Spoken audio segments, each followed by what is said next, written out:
असहयोग आंदोलन। लंबे समय से अंग्रेजी शोषण का दंश झेल रही भारतीय जनता की प्रतिक्रिया वर्ष 1920 में आकर फूट पड़ी और इस दौरान गांधी जी के नेतृत्व में लगभग संपूर्ण भारत में एक व्यापक जन आंदोलन उठ खड़ा हुआ। इसमें भारतीय समाज के विभिन्न वर्गों की हिस्सेदारी रही और इसने ब्रिटिश शासन के विरुद्ध अहिंसक असहयोग की भावना का प्रदर्शन किया। इसी आंदोलन को भारतीय इतिहास में असहयोग आंदोलन के नाम से जाना जाता है।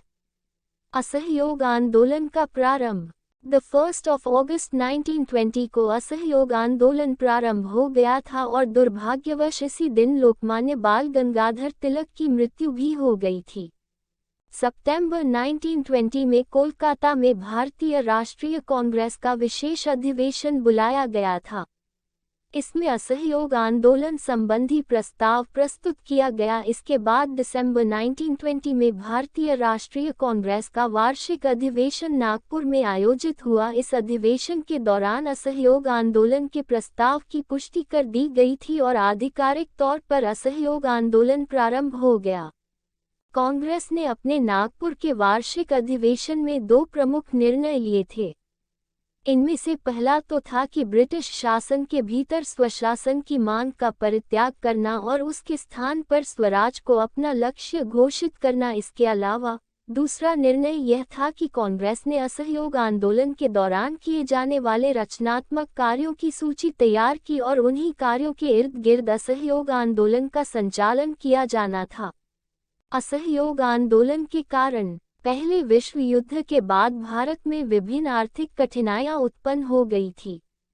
इसके परिणाम स्वरूप महंगाई अत्यधिक बढ़ गई थी और भारत की जनता अत्यधिक परेशान थी। लेकिन इस स्थिति को सुधारने के लिए ब्रिटिश सरकार ने कोई ठोस कदम नहीं उठाया। इससे भारतीय जनता अंग्रेजों के विरुद्ध आक्रोशित हो गई। अंग्रेजों ने पहले विश्व युद्ध में भारतीयों का सहयोग प्राप्त करने के लिए यह वादा किया था कि युद्ध समाप्त होने के बाद भारत में संवैधानिक सुधार की दिशा में कदम बढ़ाए जाएंगे, लेकिन इस वादे को पूरा नहीं किया गया और इसके स्थान पर रॉलेट एक्ट जैसा काला कानून भारतीयों पर थोप दिया गया। इससे भी भारत का एक बड़ा वर्ग अंग्रेजों के विरुद्ध हो गया। इसके अलावा अमृतसर के जलियांवाला बाग में शांतिपूर्ण तरीके से विरोध कर रही निहत्थी भीड़ पर अंग्रेजों ने गोली चलाकर इस कुख्यात हत्याकांड को अंजाम दिया। इसके विरुद्ध भी संपूर्ण भारत में अंग्रेजों के विरुद्ध एक तीखी प्रतिक्रिया व्यक्त की गई। इस परिघटना ने भी भारतीयों को अंग्रेजों के विरुद्ध आक्रोशित किया। इन समस्त घटनाओं ने समेकित रूप से असहयोग आंदोलन को जन्म दिया।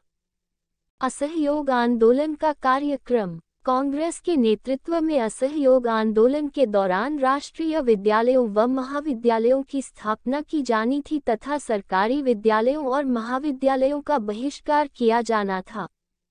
इसके अलावा विभिन्न विवादों का निपटान करने के लिए पंचायतों की स्थापना की जानी थी। इस दौरान यह भी तय किया गया कि हाथों से होने वाली कताई बुनाई को प्रोत्साहन दिया जाएगा और विदेशी वस्तुओं का बहिष्कार किया जाएगा ताकि स्वदेशी कपड़ों को अधिक से अधिक प्रसारित किया जा सके। इस आंदोलन के अंतर्गत अस्पृश्यता का अंत करने की बात कही गई तथा हिंदू मुस्लिम एकता को बढ़ावा देने का लक्ष्य रखा गया ताकि आंदोलन का जनाधार विस्तृत किया जा सके। इसके अंतर्गत यह भी तय किया गया कि विभिन्न सरकारी समारोह का बहिष्कार किया जाएगा तथा सरकारी उपाधियां व सरकारी सम्मान को लौटा दिए जाएंगे। इसी के अंतर्गत महात्मा गांधी ने ब्रिटिश सरकार द्वारा दी गई केसर-ए-हिंद की उपाधि, जूलू युद्ध पदक और बोअर पदक अंग्रेजों को लौटा दिए थे। इस आंदोलन के दौरान यह भी अपेक्षा की गई थी कि सरकार के अंतर्गत अनेक अवैतनिक पदों पर काम करने वाले लोग तथा स्थानीय निकायों में मनोनीत पदाधिकारी अपने अपने पदों से इस्तीफा दे देंगे और ब्रिटिश सरकार का बहिष्कार करेंगे। इस संदर्भ में गांधी जी ने सितंबर 1921 में यह कहा था, यदि ये सभी कार्यक्रम सफलतापूर्वक लागू होते हैं तो 1 वर्ष के भीतर स्वराज प्राप्त हो जाएगा। असहयोग आंदोलन का प्रसार। असहयोग आंदोलन का प्रसार लगभग संपूर्ण देश में देखा गया था तथा यह जनता के लगभग सभी वर्गों तक विस्तृत हो सका था। इस आंदोलन के अंतर्गत शिक्षा का सर्वाधिक बहिष्कार बंगाल में किया गया। पंजाब में शिक्षा के बहिष्कार संबंधी मसलों का नेतृत्व लाला लाजपत राय द्वारा किया गया था। खिलाफत आंदोलन भी असहयोग आंदोलन के साथ साथ चल रहा था। इसका उद्देश्य हिंदू मुस्लिम एकता को बढ़ावा देना था। इसके अंतर्गत मुसलमानों ने एक आर्य समाज के नेता स्वामी श्रद्धानंद को आमंत्रित किया था कि वे जामा मस्जिद में आकर भाषण दें। इसके अलावा अमृतसर में सिखों ने स्वर्ण मंदिर की चाबियां एक मुस्लिम नेता डॉक्टर सैफुद्दीन किचलू को सौंप दी थी। इस दौरान वर्ष 1921 में प्रिंस ऑफ वेल्स भारत आया था। इसके विरोध में संपूर्ण देश में हड़ताल का आयोजन किया गया था। लगभग पूरे भारत में विदेशी शराब की दुकानों पर धरना दिया गया था, ताड़ी का विरोध किया गया था तथा विदेशी कपड़ों की सार्वजनिक रूप से होली जलाई गई थी। वर्तमान बिहार के छपरा में असहयोग आंदोलन का नेतृत्व राहुल सांकृत्यायन द्वारा किया गया था। इसके चलते उन्हें 6 माह की जेल भी हुई थी। समेकित रूप में यह आंदोलन पंजाब, बम्बई, संयुक्त प्रांत, उड़ीसा, बिहार, बंगाल, मद्रास इत्यादि समस्त क्षेत्रों में संचालित हो रहा था। यानी यह आंदोलन लगभग संपूर्ण भारत को अपने प्रभाव क्षेत्र में लिए हुए था। चौरी चौरा कांड और असहयोग आंदोलन की वापसी। 5 फरवरी 1922 को वर्तमान गोरखपुर चौरी चौरा नामक स्थान पर एक हिंसक भीड़ ने पुलिस चौकी पर हमला कर दिया और उसे आग के हवाले कर दिया। इसके परिणाम स्वरूप लगभग 20 पुलिसकर्मी मारे गए। इस घटना को इतिहास में चौरी चौरा कांड के नाम से जाना जाता है।